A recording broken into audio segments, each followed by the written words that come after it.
on a fait le constat qu'il y avait beaucoup de jeunes diplômés talentueux sur le territoire de la Guadeloupe, diplômés de l'université Antilles-Guyane, même d'autres universités également, et qu'il y avait des entreprises, mais qu'il manquait un SAS, en fait une phase transitionnelle entre les deux, qui consistait à les aider, à les accompagner, à véritablement accoucher de leur projet. Donc c'est ainsi que nous est venue l'idée de proposer, conjointement à la collectivité régionale, mais aussi aux autres partenaires que sont l'université, les autres acteurs économiques comme Synergie et autres, on s'est dit qu'il fallait, au-delà de cette offre universitaire, créer ce qu'on appelle des incubateurs, des pépinières d'entreprises, des couveuses, c'est-à-dire des lieux qui aident les porteurs de projets à grossir, à être accompagnés pour qu'ils puissent pérenniser leur activité. Il faut savoir qu'en Guadeloupe, on crée énormément d'entreprises. D'ailleurs, on a une moyenne qui est supérieure à la moyenne nationale, sauf que ces entreprises ne durent pas.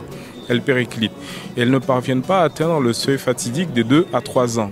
Donc l'idée de la pépinière d'entreprise et plus globalement du projet Technopole, c'est d'offrir cet accompagnement, un accompagnement juridique, un accompagnement fiscal, puisque vous pouvez avoir un diplômé qui est un brillant ingénieur, technicien, on l'a vu, des gens qui sont diplômés, mais dans leur discipline, mais qui ne savent pas protéger leurs brevets, qui ne savent pas faire commercialiser leurs produits. Donc le marketing, c'est notre métier, la communication, c'est notre métier, le juridique, c'est notre métier. Donc l'idée de la Technopole et de la pépinière, c'est d'offrir cet accompagnement juridique, cet accompagnement fiscal et aussi, surtout, de créer un écosystème. C'est quoi un écosystème?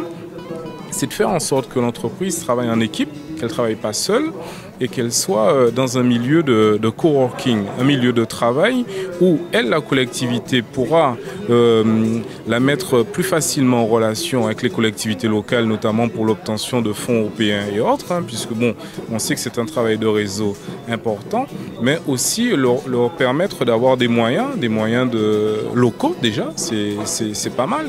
Il faut savoir que nous, on met à disposition 20 locaux sur la pépinière d'entreprise Audacia, c'est quelque chose de concret, de réel. On met en commun des services comme le standard, les copieurs, tous ces services-là, ce qui permet aux porteurs de projets de diminuer ses charges fixes et surtout d'être opérationnel tout de suite. Un porteur de projet qui aujourd'hui rentre en hébergement dans la pépinière peut tout de suite se consacrer à développer son idée. Être accompagné techniquement, juridiquement, mais aussi avoir une localisation. Donc, et être dans un milieu, un écosystème qui lui permettra d'échanger. Puisque bon, l'isolement aussi n'est pas forcément une bonne chose, puisque pour un chef d'entreprise qui peut désormais partager son idée, échanger et être en relation.